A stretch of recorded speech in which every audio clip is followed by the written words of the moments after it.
The Regulatory Standards Bill, which we'll refer to by its acronym the RSB, has just passed its first reading in Parliament.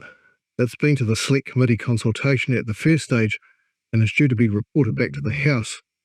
The bill itself's pretty ordinary. It's really just an overhaul and strengthening of our existing constitutional arrangements, aimed at ensuring that lawmaking adheres to fundamental principles of democracy, which by definition is distinguished from communism by personal property rights. At its core, the RSB promotes transparency in lawmaking. The actual interesting feature of the RSB is the amount of champagne socialist and radical Maori objection that has preceded it.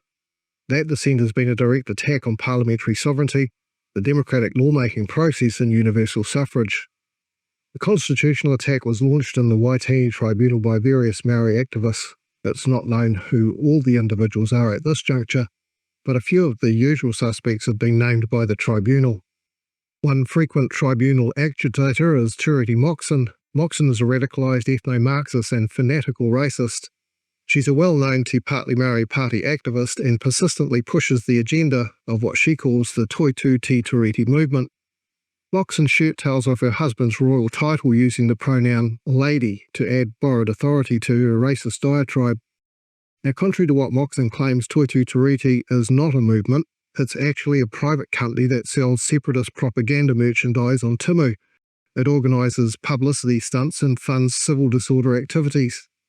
Toitū Te Tiriti is essentially the paramilitary wing of Te Pāti Maori. It pretty much mirrors the structural relationship between Sinn Féin as the political arm alongside the IRA as the paramilitary arm of the Irish Republican movement. The movement itself, hidden behind the obscure manufactured yesterday Maori words, is in reality the Maori feudal tribal movement. Now, the insurgents have not carried out any domestic terrorism acts yet, in spite of repeatedly making threats of violence and rebellion. Listen to this. We could overthrow any government.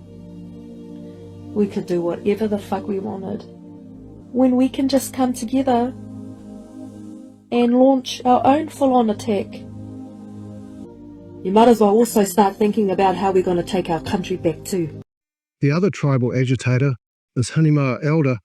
You may remember her as the former wife of well-known broadcaster, the late Paul Holmes. Elder published an infographic featuring herself as a cartoon character propagandizing with a collection of unparticularized abstract nouns. Now, of course, abstract nouns are unpersuasive to critical thinkers, but Elder is appealing to the low-intellect Tutua class of Maoris, the same Maoris that protested the Treaty Principles Bill at Parliament without having any idea what they were protesting about or why. Elder's infantile cartoon was clearly aimed at dim-witted Maoris and tea-towel-wearing champagne socialists from Wellington. It was designed to indoctrinate those incapable of critical thinking and susceptible to being seduced by post-nominals earned in Maori quota academic qualifications. The activism by the Maori feudal tribal movement has resulted in the Waitangi Tribunal writing a report. And there's nothing unusual about that. The tribunal is saturated with ethno-Marxist Maori victimhood sympathisers who earnestly burst into print every time a politician pauses to take a democratic breath. Moxon told the Waitangi Tribunal that the bill elevates formal over substantive equality, ignoring what she alleges are systemic inequities that she says Maoris have experienced historically and, according to her narrative, continue to experience due to, in her opinion, colonialism. In her words, equality assumes a level playing field, but for Maoris the field has been tilted against them for generations. One important objection to Moxon's propaganda is that the inequity among Maoris has existed since well before 1840 and is entirely unrelated to colonialism. Inequity is baked into the iwi feudal tribal society. Ordinary Maoris, known as Tutua Maoris, never had any property rights at all until they were granted them by the British Crown. Up until 1840, property was controlled by force by the very small elite class tribal aristocracy. We know that in 1840, out of a population of 100,000 Maoris in total, only 650 of them controlled all the property and all the resources. Prior to 1840, 94.5% of Maoris owned absolutely nothing. The inequity that exists today among Maoris has nothing to do with the Crown or colonialism. Rather, it's just a continuation of the Maori feudal class system, where latter-day elite Maoris like John Tamihere, Willie Jackson and Moxon herself become incredibly wealthy. They accumulate wealth by using Maoriness as a taxpayer-funded commercial enterprise, which leaves a vast inequity between them and Tutua Maoris who remain within their lower class. This aristocratic feudal wealth distribution of Maori iwi is completely different to wealth distribution in a capitalist democracy. For example, the $1 million premium riverside unit in the exclusive upmarket estate that Moxon lives in Hamilton is in sharp contrast to a social housing fire at the back of Hayes Paddock. That Moxon can brazenly complain about inequitable outcomes while herself enjoying a lifestyle that Tutua Maoris can only dream of is a breathtaking display of her rangatira Maori sense of entitlement and hypocritical arrogance. A very recent example of the way the iwi feudal system works is a housing development by Te Atiawa iwi. The tribe employs an astonishing 60 full-time workers and 5 part-time.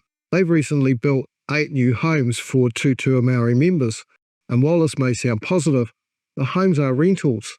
Instead of providing Tutua iwi members with mortgages or deposits so they can buy their own homes, the iwi aristocracy is resetting itself as the rentier class over its Tutua Maoris, just as it would have done prior to 1840. This restoration of the iwi feudal system is subsidised by white taxpayers because the iwi trusts are registered charities. It's a common theme. Pay the tribal aristocracy and their whānau and clan eye-watering salaries to administer their feudal tribal charity and invest in ways to keep their Tutua members dependent and underfoot. It's just a replay of pre-colonial feudal iwi tribalism. That's the root cause of inequity in Maori society in 2025. Now, a nationwide feudal society that Moxon wants will cause even greater inequity, and not just for Maoris, it will impoverish all New Zealanders. The reason why white New Zealanders don't have tribes is because we know from our own days of feudalism that it causes poverty, just as it did in pre-colonial Maori society. We know that it causes genocide just as it did in pre-colonial Maori society, and we know it results in an inequitable social class system just as it did in pre-colonial Maori society. Hinemoa Elder says that the RSB will cause mental health problems for Maoris. Now, as I mentioned, she's been publishing a cartoon of herself with abstract nouns on social media. I wrote to Elder to give her the opportunity to explain her abstract nouns, and I asked her to provide particulars of what her concerns were and how the Treaty of Waitangi would be extinguished, and why, according to her, Maori would take leave of their senses if the bill was passed. This is what I got back from Elder in reply. To be fair, Elder may not have been able to email back. The internet might have been down at her $4 million luxury estate over on Waiheke Island. In reality, there is no evidence of any effect on the mental health of any Maori caused by the RSB. There are no facts provided by Elder to support the feelings she's expressed in her propaganda cartoon. People like Elder who invent abstract nouns like colonial harm never seem to be able to say exactly what harm they're talking about.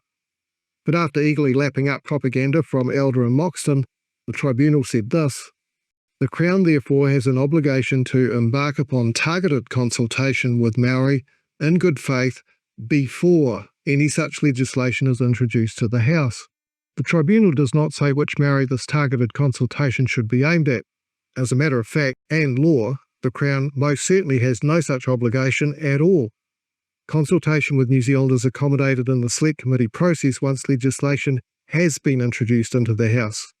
There is no requirement for any Maoris to be consulted either individually or collectively, and most especially prior to the government introducing legislation into the House.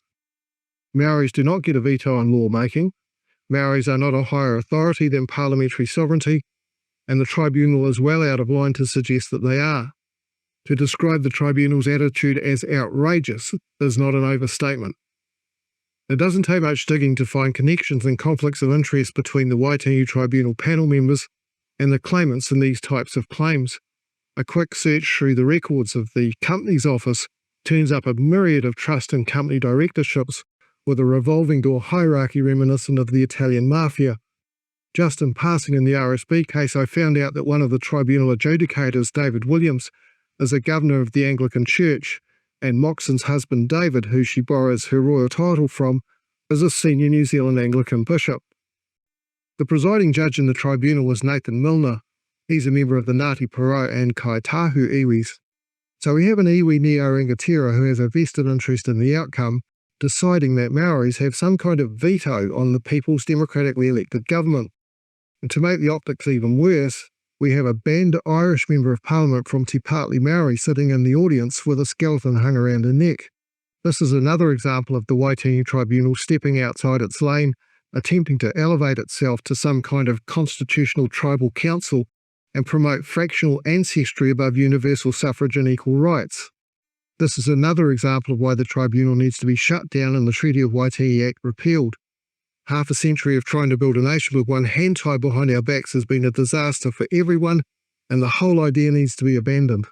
Recently, Maori activists from the Taranaki area said that they were planning to use bot submissions to oppose the bill in the Select Committee stage.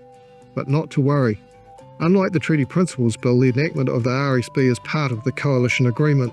There is no doubt that the bill will pass into law regardless of all the ill-informed hyperbole and propaganda promulgated by Maori activists and champagne socialists. Are you a little bit suspicious of why certain political factions don't want transparency in lawmaking that affects our fundamental human rights? Do you think Hinemoa Elder should be inviting upset Maoris to a pad over in Waiheke to chill out and mentally recover from being traumatised by legislation aimed at protecting their rights? Leave a comment and let me know your thoughts. Thanks for watching, give us a like would you, and do hit subscribe to be notified of new content as it drops. See you next time.